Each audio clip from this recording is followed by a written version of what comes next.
കൊല്ലത്തെ പ്രചാരണം കൊഴുപ്പിച്ച LDFും UDFും കേന്ദ്രത്തിൽ നിന്നും കൊല്ലത്തിന് ലഭിച്ച നേട്ടങ്ങൾ നിരത്തി പ്രേമചന്ദ്രൻ വോട്ട് തേടുമ്പോൾ മുകേഷിനായി ദേശീയ നേതാക്കളെ ഇറക്കി പ്രചരണം കൊഴുപ്പിക്കുകയാണ് ഇടതുപക്ഷം.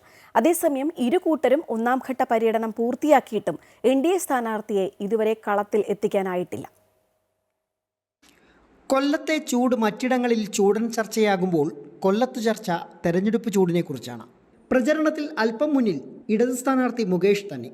റോഡ് ഷോയും യോഗങ്ങളുമൊക്കെയായി 7 മണ്ഡലങ്ങളിലും ഒരു റൗണ്ട് പര്യടനം പൂർത്തിയാക്കി കഴിഞ്ഞു മുകേഷ്.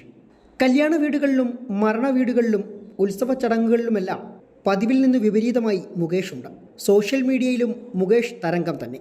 ദേശീയ നേതാക്കളും കൊല്ലം പിടിക്കാൻ മുകേഷിനു വേണ്ടി കളത്തിലിറങ്ങിക്കഴിഞ്ഞു.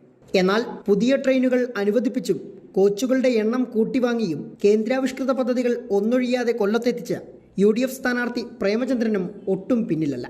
ഇരുമുന്നണികളും മത്സരിച്ചിങ്ങനെ മുന്നേറ്റം നടത്തുമ്പോൾ NDA സ്ഥാനാർത്ഥി ആരെന്ന BJPക്കാർക്ക് പോലും നിശ്ചയമില്ല. മുമ്പത്തെ പോലെ മറ്റെവിടെ നിന്നെങ്കിലും ആരെയെങ്കിലും കെട്ടിയിറക്കുമോ അതോ ജില്ലാ പ്രസിഡന്റ് തന്നെ സ്ഥാനാർത്ഥിയായി വരുമോ എന്ന കണ്ടറിയാമെന്നാണ് ജില്ലയിലെ BJP നേതാക്കളും പറയുന്നത്. അമൃത ന്യൂസ്, കൊല്ലം.